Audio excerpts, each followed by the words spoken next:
Will the Heil Pro 7 headset work with the FTDX-10? Well, let's find out coming up next on LCARA HAMRadio.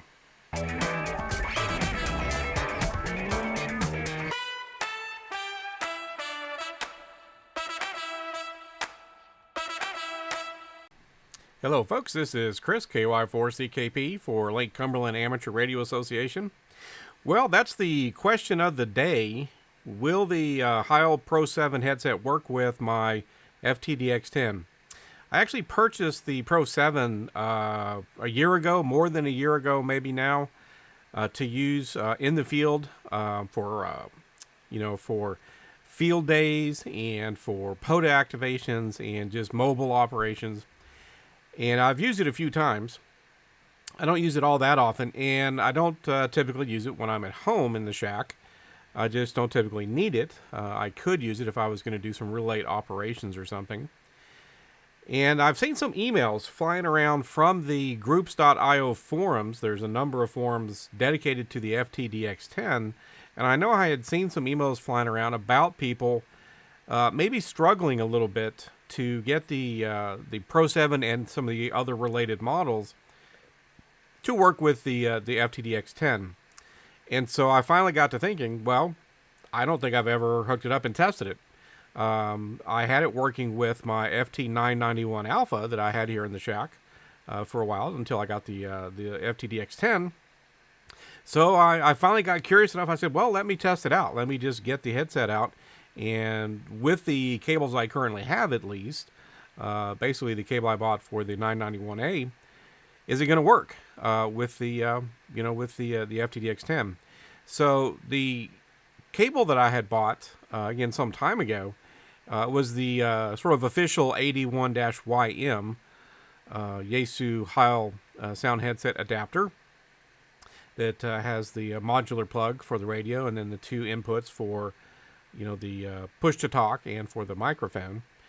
And so I have this particular cable, as we'll see here a little bit later, and had just put a kit together. I've actually got a little go box for the Heil that's dedicated for the Heil, and that's where it lives. Keeps it nice and clean and handy. And so I got it out and I said, well, let's hook this up and see if it's going to work. So that is the cable I used, and that's what I think almost anybody would be having to get and looking to get for this. And you can see it's not maybe an inexpensive cable, but it's not terribly expensive. It's kind of a one-time purchase unless you want one at a couple of different locations or something. So we've got the headset itself. We've got the cable there for it.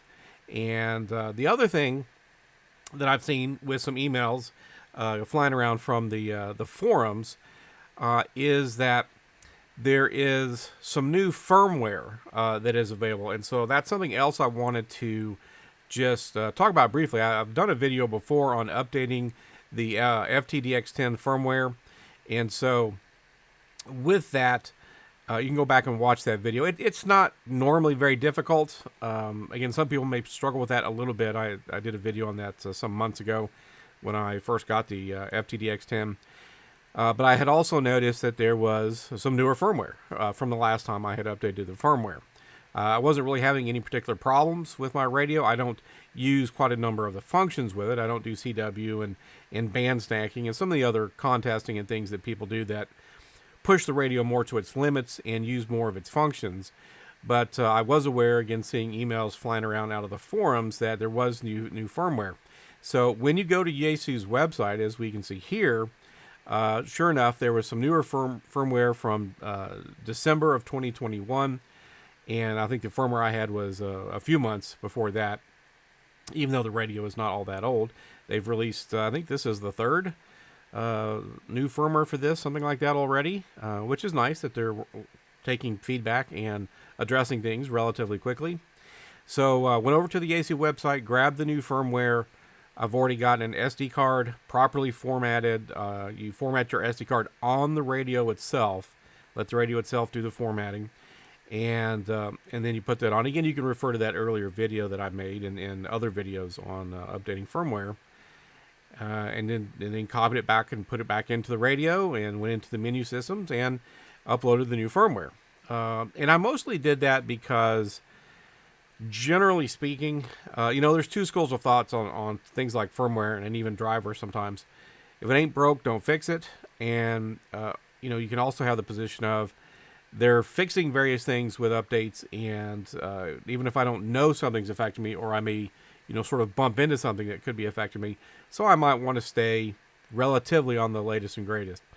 So I decided to go ahead and at least roll the dice a little bit and go ahead and move on to this newest firmware, because it had been out a little while now that it's 2022, and go ahead and put it in there and help maybe make sure that wasn't going to have any weird issues using the headset or potentially any of the other features of the radio. So we've got that done. We've got already had the headset and the cable. We got the firmware updated on the radio. And so I went ahead and got it out and wanted to hook it in. Again, I may not use it very often at home, but it would certainly be nice if it worked. Or if I needed a different cable, I could certainly get one in here for any time I might want to use it at home. So we're going to kind of take a look at that, and we'll be listening to a couple of contacts I made with the radio here in the coming sections. So we'll look at bringing you folks right back. All right, well, here's the case that I have for the Heil. Of course, they give you a nice sticker to put on there. This is just one of the Harbor Freight 3800 series cases. Plenty big enough to hold the headset and a few extra cables and not be overly tight or scrunched or anything. I didn't want to try to cram too much in there for this. These cases are not that expensive. And again, plenty of room for all the straight cable and the coil cable and then that extra Yaesu cable and all that kind of stuff. So this is how I keep my headset. Keeps it nice and clean and organized. There's the cable again that you can get. The 80-1 or A01-YM. And the inputs for the phono jacks, the full-size phono jack and the mini phono jack.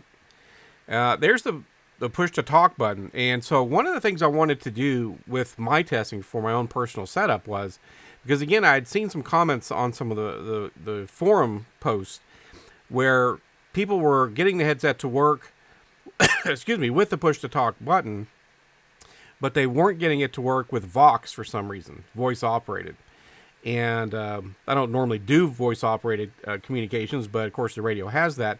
And so, again, that was something I was curious about. Could I use it with the physical button?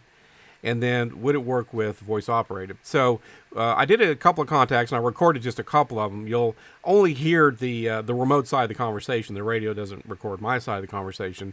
But you'll be able to hear a couple of contacts, and I did it with using the physical button, and then I also did it with VOX.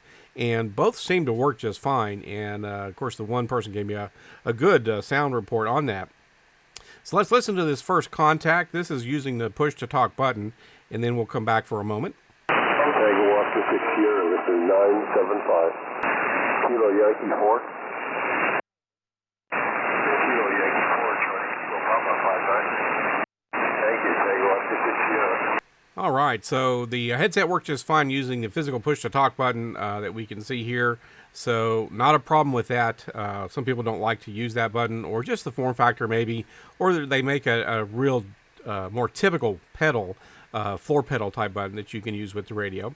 I've used this button, and it seems to work okay. In this next contact with somebody I've spoken to quite a few times out of Brazil, Helio, I asked him how I sounded, and as you'll hear, he said I sounded very good. So let's give that a quick listen, and then we'll bring you folks right back. The Papa Victor 8 Alpha Lima QRZ. Charlie Kilo Papa, Kilo Yankee 4, Charlie Kilo Papa, 5-8 in Boa Vista, Brazil. Good afternoon, my friend. QSL, many thanks for 590 plus in Kentucky. You are 5-8 in Brazil now. QSL? Very nice, my brother. No problem. Loud and clear. I copy you very well from Kentucky. QSL? Many thanks. Nice even to you in Kentucky. Be safe, be well. 73. Okay, folks, there it is. Testing was successful, but always good to verify and not make assumptions on things, because you tend to find out when things are not going to work right when you have no time to fix the issue, especially for those of us that work in the IT fields or any other technical fields and things. You always want to test things, and so it's good to get the testing done and make sure that the equipment I have is going to work and in what fashion it will work. for my relatively limited utilization with the FTDX-10, it's going to work just fine for me. Again, I usually use it more often in the field, but you know, if I want to use it at home, it's there and it's going to work. So that's it for this one, folks. We'll catch you in the future videos. This is Chris, KY4CKP, for Lake Cumberland Amateur Radio Association, 73.